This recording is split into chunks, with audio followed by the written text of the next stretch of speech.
yesterday. Yesterday, I think I received, it might have been the day beforehand, as a local government leader. It's an alleged term. We don't do it. We just do what the staff tell us. It's just like, I don't know, being a cabinet minister.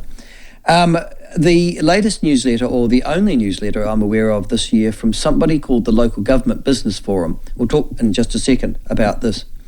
But they sent what they regard as a state of the gap. The local government forums take on local government spending and rates. The most recent year, they say, saw a massive 15% increase in operating expenditure, which is spilling into huge rates increase around the country as councils try to plug their deficits.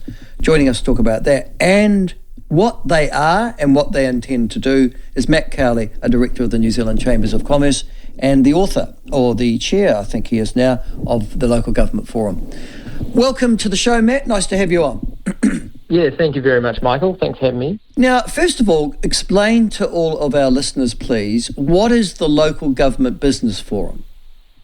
The Local Government Business Forum's been around for over 2 decades. We've got a range of national business associations, like Business New Zealand, Fed Farmers, Hospitality New Zealand, the NZ Chambers, NZ Electricity Networks, New Zealand Initiatives and Retirement Villages Association. So we come together on common issues to give some clarity on both local and central government matters, particularly where it impacts local communities and local government doing its job properly.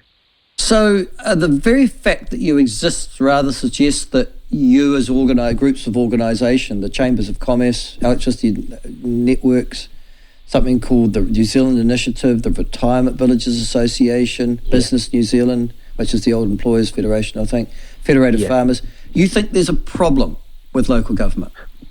There is systemic problems with the local government system across New Zealand, and that's why there have been several reviews and investigations into this, both by the sector as well as Productivity Commission and others saying something's wrong, we can't continue the status quo. There's some pretty beefy, chunky issues heading local government's way, and the current system won't deliver on that. Well, as somebody involved in the industry, I have to say you're absolutely right. But having said that, what do you see as the primary problem? And how does this visit itself upon the average New Zealander, the local government sector and its gross inefficiency? Well, fundamentally, most people want local government to be successful because the alternative is having Wellington make all the decisions on local communities, and that's a hard no for many people. But the question is it set up to be successful? And that's having clarity of purpose, what they're truly there for, and making sure they've got the tools to deliver it. You've, as you said before in your introduction, a 15% increase in OPEX. It's the part of this is a shared blame across councils and government. So there's some sympathies with councils with them being told maybe, I think the Productivity Commission called them unfunded mandates, where central government tells local government you have to do something without giving them the resources to get it done. Plus the regulatory environment for delivering housing, which even in the West Coast is significant issue right across New Zealand, but the regulatory environment for councils to actually deliver on that, plus the infrastructure code is all increased. So that's showing some sympathy to councils. However, there is a lot of questions being asked on either their ability to make the timely decisions or whether their ability to make trade-off decisions. Tucked away in your newsletter that came out, I think, was it yesterday you sent it out or the day beforehand? Yeah, throughout the week. Yeah. Oh, throughout the week, yeah. It's 11 pages. If you want to actually go to it and have a look at it yourself, it's on www.localgovernmentforum, a local GOVT forum, one word lowercase, .org.nz. But tucked away in there is basically a central truth, which I'm not sure if you knew, but I suspect you did. You just didn't highlight.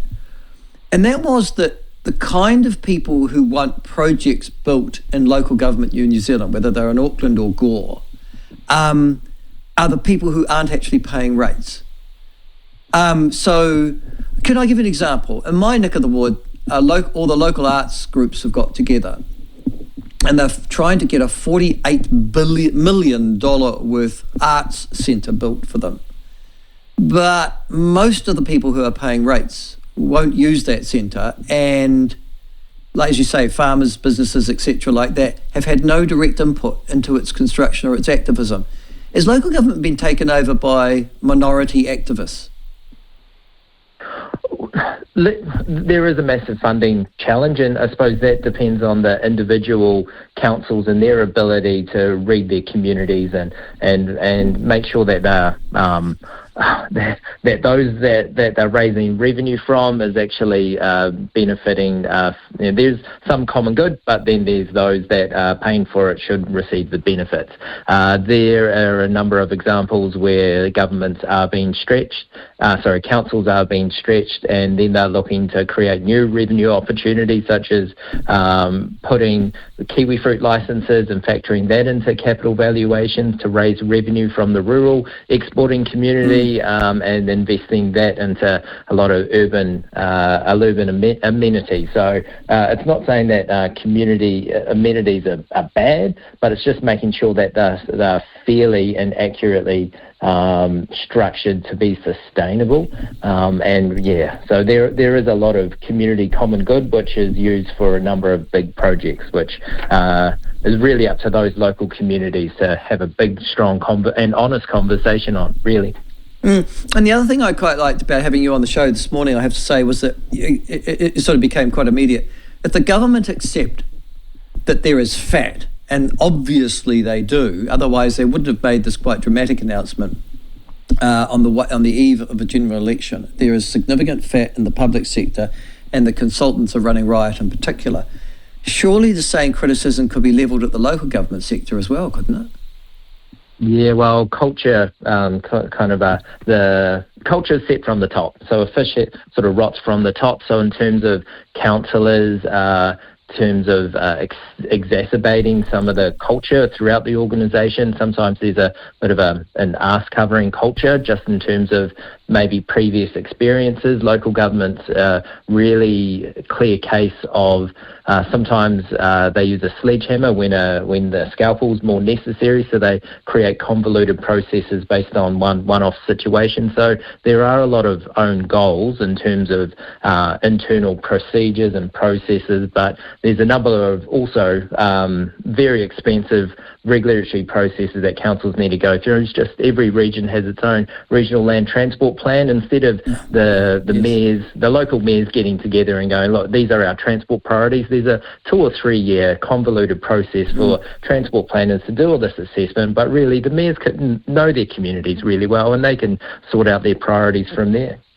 Okay. The other thing that you mentioned also just quietly, is mentioned by obviously your groups, is what you think changes should be in terms of Resource Management Act, in terms of court decisions, for example, suggesting that there's a continuing rates risk for your councils, how to raise funding and things like that. Can I ask, have you looked at the policy of the competing parties at this year's general election and made an assessment as to their merit in this area? Well, not really. The Business Forum, as you know, that each of those associations has a pretty wide scope of members, and going into individual parties, we champion the issues. And similar to, there's a number of really good research that have been commissioned, including the Productivity Commission on the funding and finance of a number of local councils, and those that want to look for alternative ways for changing the status quo, for making sure that councils are set up to succeed, or creating new entities that are able to actually get the job done, was what a lot of the forum has been talking about. But there are many ways to skin this cat, and you can see the various views from different forum members in the newsletter. But I suppose the common view is that the status quo isn't working.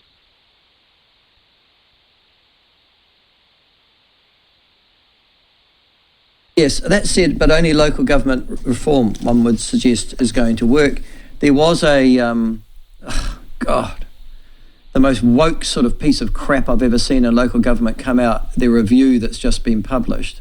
Have you picked that up and said if that's going to work or not? Yeah, we didn't like where that review was going, particularly in that first draft. It was focusing on the wrong things, and the biggest challenge is obviously sorting out its purpose and then sorting out how it's going to fund its purpose. That a pretty small section where it focused on a lot of superficial matters. So I think the final report came out with a little bit more teethier, gruntier spot. But the fact that it's not going anywhere and that the current minister has said, look, the local government sector, you guys need to sort out the reform, and has pushed it back to the sector to come up with advice. So that document's pretty much just going to collect dust. Yeah, it was, again, an enormous waste of taxpayers' money, local government's time. It was consulted throughout the country over, I think, a year. And I think its primary recommendation was that we need more Māori co-governance and that 16-year-olds should be able to vote. That's not exactly what it was set up to do, was it? No. Local government's got some major issues, and this was a lot of the issues that they brought up were window dressing, particularly in the draft. But the final left some more open-ended questions, because I think maybe they read the tea leaves to say this isn't going to go too far. Now, finally, you yourself, Matt, involved in chambers of commerce. Yes. I've never quite understood what they do. I know that they are representative usually of retailers, wholesalers, businesses within a particular region. But I didn't realise until I was a mayor how few people you actually represent. Like, for example, I think it was 15% of all the businesses in Wanganui when I was mayor. Have you still got that credibility problem, or is, in terms of representing businesses, are most businesses still outside of your organisation? Well, we still have a lot of non-member businesses that interact with us. There's a bit of a pay-to-play model. Memberships in general are going through a challenging time as society shifts to more of a subscription model. But we have a number of businesses that interact with us. In terms of whether they're members or not, that's a different question. So you're thinking about offering the services, and then you can pay for the services that you guys offer? Yeah, there's a lot of training services. I think the ability to host an event and get the promotions from local chambers, that is limited to members, but there is a lot of business support, whether it's subsidised by government contracts or whether it is our own training programs that people will say, I don't want to pay to be a member, but I'll pay extra to just pay to play, to pop along to the odd event and training session that suits me. We're pretty open. We're not exclusive to members only. There are a lot of non-members that engage with us. Okay. And you're still regional based, like you've got Tauranga, for example. What's business like from your point of view at the moment? There's certainly some dark clouds on the horizon. A lot of the 30 chambers, we're actually getting together next week for our first conference post-COVID. We've got both the Leader of the Opposition and Prime Minister addressing us in this conference. The key feedback from the common issues across those those chambers, the tight labour market, the rising cost of doing business, and just the need for local infrastructure to deliver housing and transport. Well, can I just talk to you about that tight labour market very quickly, though, if I might, Matt? Yeah. Because it seems sort of slightly counterintuitive. We lack people to do the jobs that are out there, so we've had to go through something called wage inflation. So in other words, you might argue, well, that's just the market. You have to pay more money to get good people, so we are paying more market, and that feeds into inflation, whether it's of food or general or whatever as well. But you still lack qualified people in many key areas of our economy in this country, and I'm sure with the businesses that you've got in Tauranga.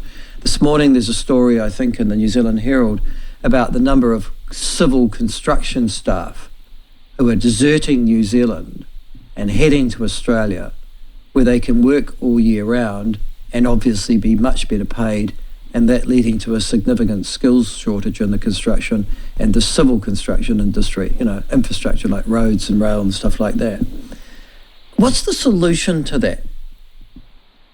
We have to be very competitive because we're not the only country, the developed country, that's facing skills shortages. Anecdotally speaking to a lot of migrants recently, New Zealand's their third or fourth choice, really. And so we are competing with a lot of developed countries. There's the access through the pathways to residency that keeps on changes. I've been talking to people who are going to be impacted in, say, the construction industry, who are impacted by the new pathways to residency and having to have a minimum bachelor's degree and a certain salary point. So they're essentially being there's a few exclusions for that rule. So now a lot of people are trying to become truck drivers or chefs or whatever those exclusions are. So there's just constantly vacuums and shifting of this labour market, because New Zealand's an attractive place to live in terms of international perception of us being safe, but there are some significant challenges in terms of us being isolated, very expensive here to live, and just the confusing immigration rules. Yes, but I think it's an almost intractable problem, as you've identified, and I'm sure you're aware we aren't the most attractive destination in the world anymore. And we don't pay the best amount of money. And we were watching our own, hard-working, enterprising, engaged and trained and skilled New Zealanders bugger off as well. I can't. It's depressing reading, really, isn't it? Well, it is. When you're looking at the growth of government being local and central government, with them competing with local employers, and there's a number of changes to employment relations, which really is driving a lot of employers to look at digital technologies and ways to mitigate from having such a heavy reliance on workers. Yes, that's the other issue. You're absolutely right. Matt, thank you for joining us. Wish you well. You've got a lot of work to do, particularly in the local government sector. It's the most inefficient, useless, and frankly, overpriced sector in the New Zealand economy. Appreciate it. Thanks, Michael. Good on you. Ta.